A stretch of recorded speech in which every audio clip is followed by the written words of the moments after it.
They say your children never really grow up, they just get better at pretending.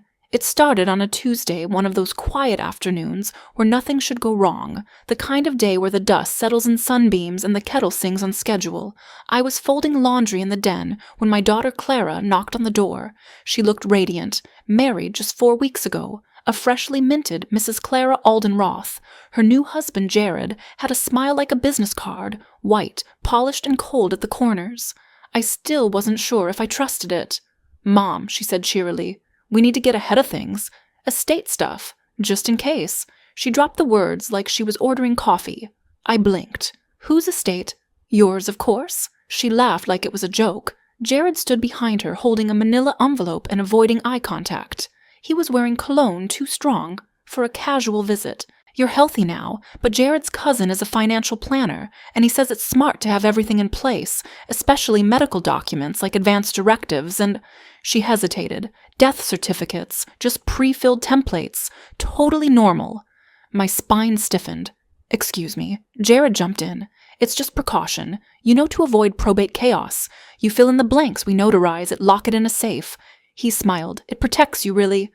They left the envelope on my kitchen table. I didn't open it until midnight. Inside were forms, power of attorney, living will, medical proxy, and yes, a death certificate. My name already typed at the top, signed by no one. Not yet. I sat in my robe under the yellow kitchen light, rereading the form with a kind of numb detachment.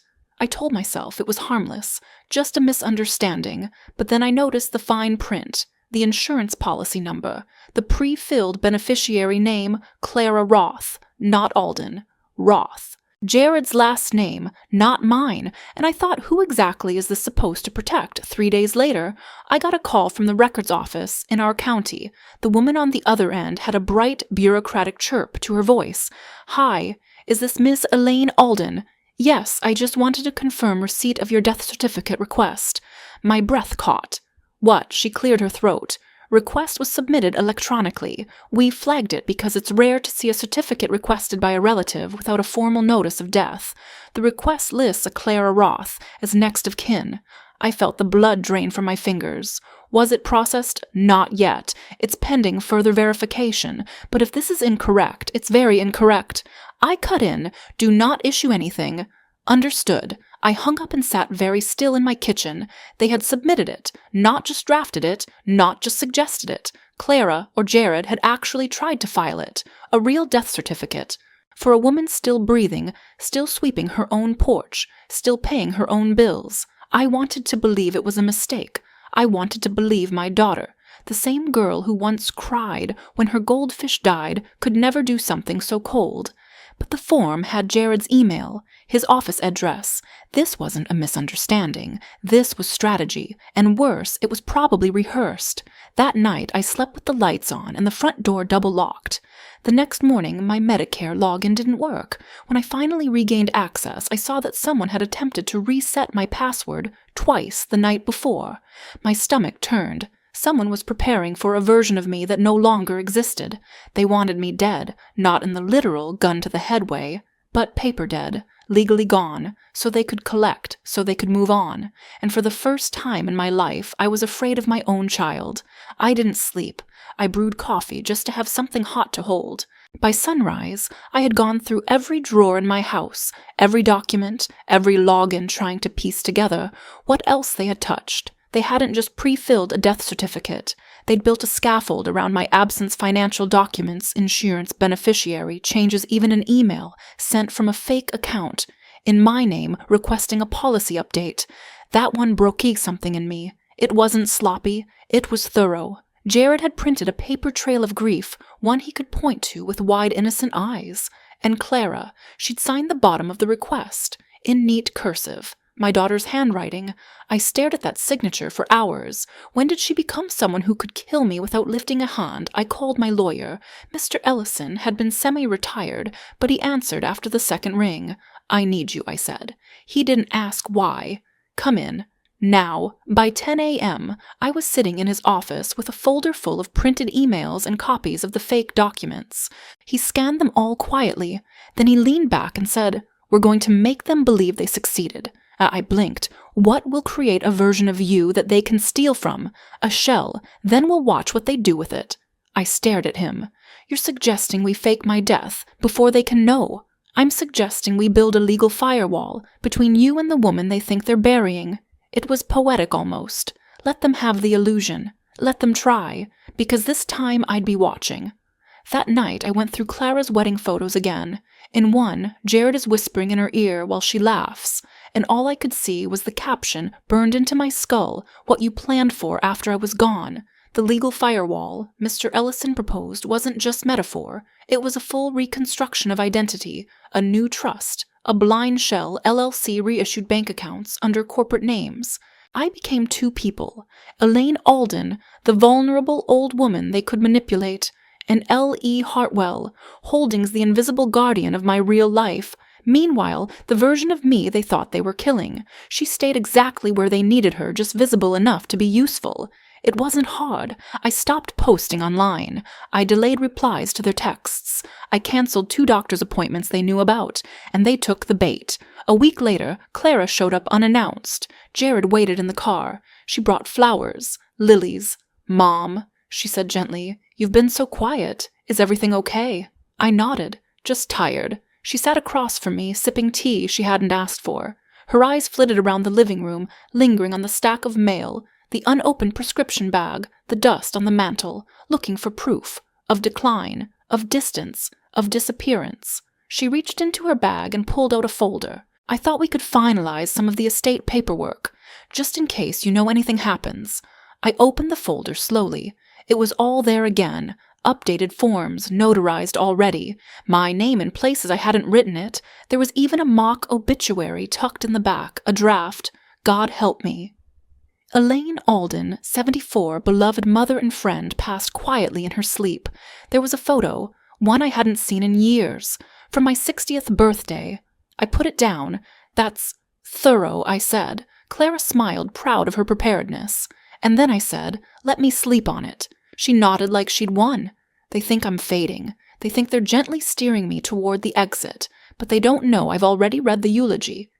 And I planned to attend the funeral. The hardest part wasn't the forgery. It wasn't the fake forms, the digital theft, or even the draft obituary. It was what I heard the night I forgot to hang up the phone. I had called Clara to ask about Thanksgiving, just to keep the act alive. She sounded distracted, said she'd call me back. I hung up, or thought I did. 10 minutes passed. Then I heard her voice, crisp and close, still on the line. She's still here, she said, laughing. God, she's like mold. Won't die, just lingers. Another voice, Jared's. You said she was sick.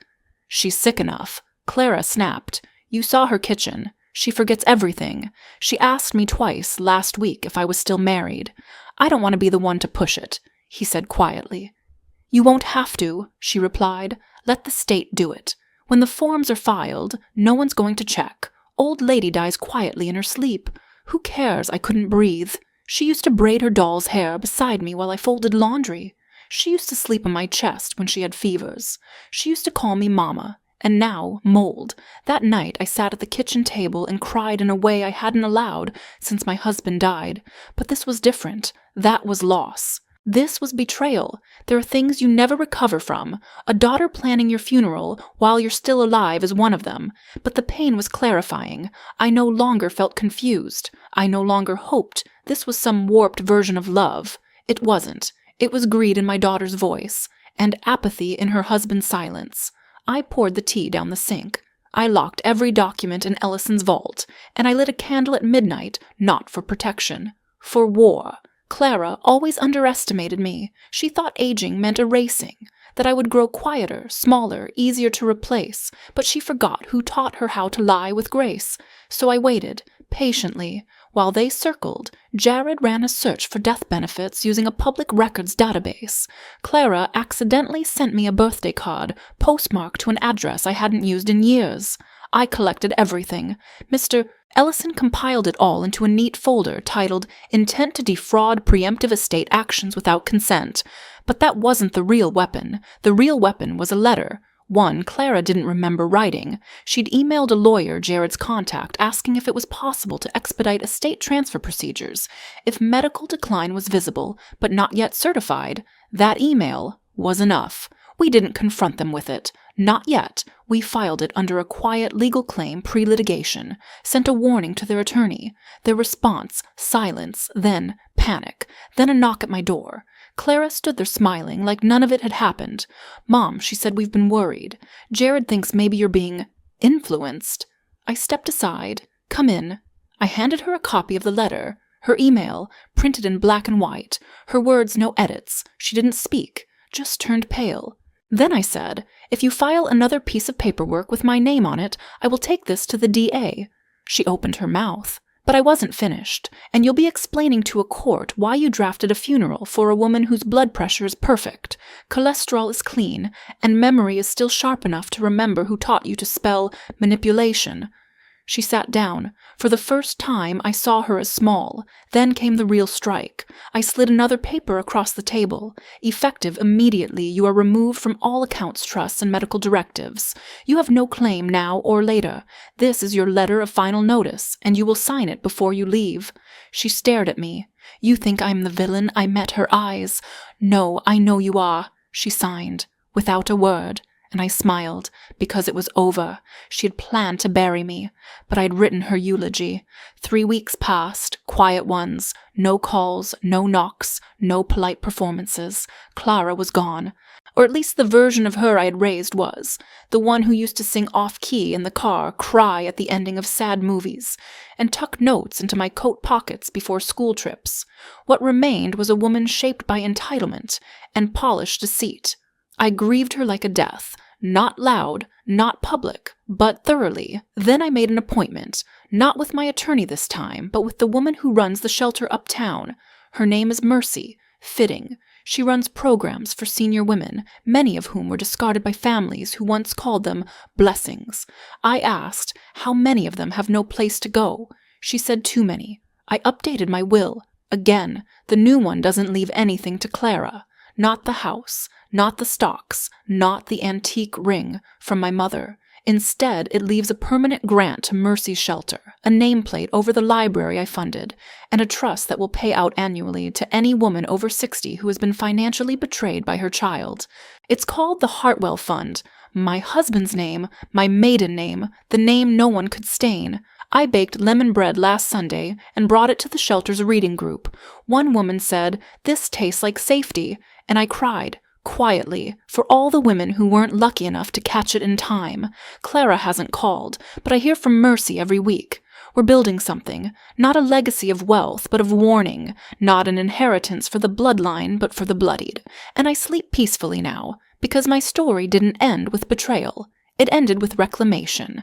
I didn't die. I rebuilt. What would you have done if you were her? Leave a comment. Your story could be the one that helps someone else wake up. Subscribe Everglimpse for more true story thrillers like this, where the quiet ones fight back and secrets never stay buried.